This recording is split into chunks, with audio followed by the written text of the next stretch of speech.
اور جو لوگ اللہ اور اس کے رسول کا مذاق اڑاتے ہیں یا دین کو ہلکا سمجھتے ہیں، یاد رکھو ان کا انجام کبھی اچھا نہیں ہوگا۔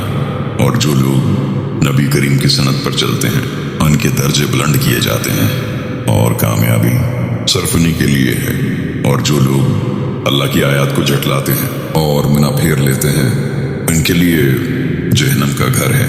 اللہ نے اس دنیا میں آزمائشیں رکھی ہیں تاکہ سچا سامنے آ جائے اور جھوٹا پہچان لیا جائے۔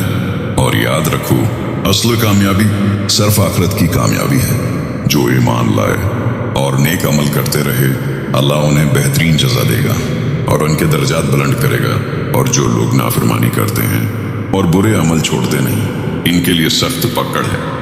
بے شک اللہ بے نیاز ہے اور سخت حساب لینے والا ہے۔ اپنے مال اور اپنی اولاد کو اللہ کے ذکر سے غافل نہ ہونے دو، یہی تمہاری اصل کامیابی ہے۔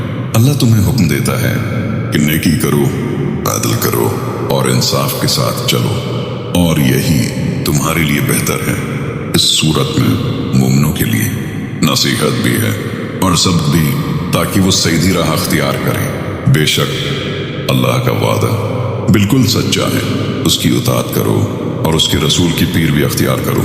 جو لوگ ایمان لاتے ہیں اور اللہ کے قریب ہونا چاہتے ہیں، انہیں قرآن کی ہدایت دل سے قبول کرنی چاہیے۔ اور یاد رکھو اللہ کی طرف پلٹ کر نماز قائم کرو، صبر اختیار کرو، صدقہ دو، یہی تمہارے بلند مقام کا راستہ ہے۔ اور اللہ تمہارے ہر عمل کا بہترین محاسب ہے۔ اسی کو تھام لو اور اسی کے راستے پر قائم رہو۔